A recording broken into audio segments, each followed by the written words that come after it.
Hello दोस्तों, स्वागत है आपका मेरे YouTube channel let's study with Poonam में, जिसमें हम जीके जीएस से रिलेटेड टॉपिक के बारे में चर्चा करते हैं और आपके लिए नए नए विषयों को खोज कर लाते हैं।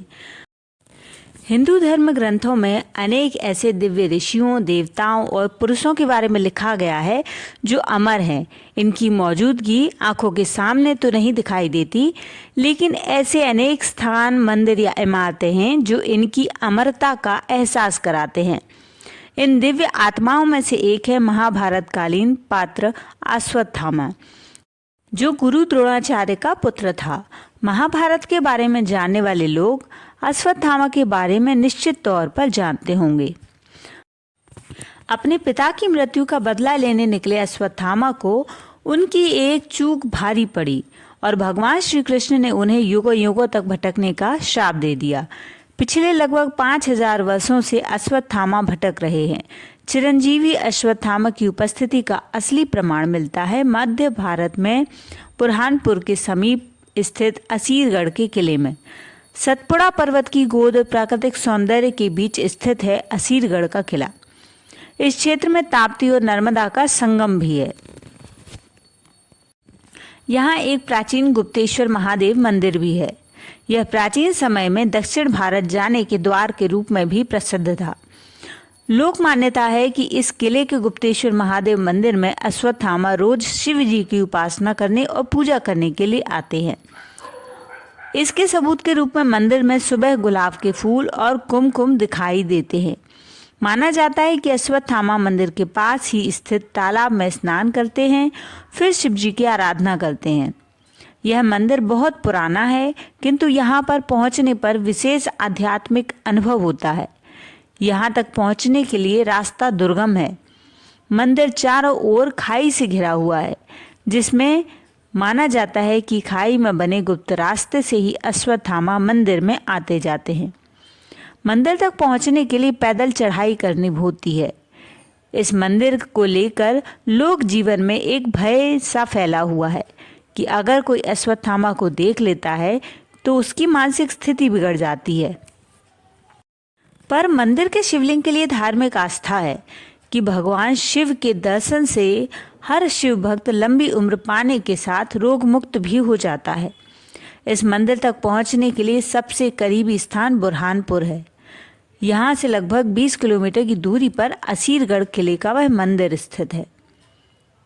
यहाँ पहुँचना मन में आध्यात्म और रोमांच पैदा करता है। यह देश के सबसे प्रमुख शहरों से आवागमन के साधनों से जुड़ा हुआ है। रेल मार्ग द्वारा खंडवा स्टेशन पहुंचकर यहाँ पहुँचा जा सकता है। इतिहासकारों ने इसका बावे दक्कन और कलोदे दक्कन यानी दक्षिण द्वार और दक्षिण की कुंजी के नाम से उल्लेख किया है, क्योंकि इस किले पर विजय प्राप्त करने के बाद दक्षिण का द्वार खुल जाता है और विजेता का पूरा खानदेश क्षेत्र पर राज हो जाता है। इस किले की स्थापना कब और किसने की, यह विश्वास से नहीं कहा जा सकता। इतिहासकार स्पष्ट और सही राय रखने में विवश रहे हैं। कुछ इतिहासकार इस किले का महाभारत के वीर योद्धा द्रोणाचार्य के पुत्र अश्वत्थामा के अमरत्व की गाथा से संबंध मानते हैं। बुरहानपुर के गुप्तेश्वर महादेव मंदिर के समीप एक सुरंग है जो असीरगढ़ तक लंबी है। कहा जाता है कि त्योहारों के दिन अश्वत्थामा ताप्ती नदी में स्नान करने आते हैं और बाद में गुप्तेश्वर महादेव की पूजा करके अपने स्थान पर लौट जाते हैं। कुछ इतिहासकार इसे रामायण काल का भी बताते हैं। प्रसिद्ध इतिहासकार मोहम्मद कासिम के कथनानुसार इसका आसा अहीर नामक एक व्यक्ति ने निर्माण कराया था। आसा अहीर के पास हजारों की संख्या में पशु थे। उनकी सुरक्षा के लिए ऐसे ही सुरक्षित स्थान की आवश्यकता थी। कहते हैं कि वह इस स्थान पर 8वीं शताब्दी में आया था। इस समय यहाँ हजरत नोमान चिश्ती नाम के एक तेजस्वी सूफी संत निवास करते थे। आशा अहीर उनके पास आदर पूर्वक उपस्थित हुआ और निवेदन किया कि उनके व परिवार की सुरक्षा के लिए भगवान से प्रार्थना करें ताकि वह किले पर अपने परिवार सहित रह सकें। इस तरह वह हजरत नोमान की आज्ञा और आशीर्वाद पाकर इस स्थान पर ईंट, मिट्टी, चूना, पत्थरों की दीवार बनाकर रहने लगा। इस तरह आसा अहीर के नाम से इस किले का नाम असीरगढ़ पड़ा।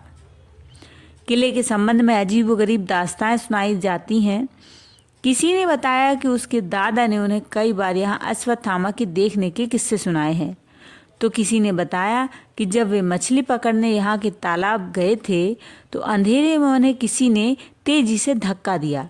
शायद धक्का देने वाले को मेरा यहाँ आना पसंद नहीं हुआ।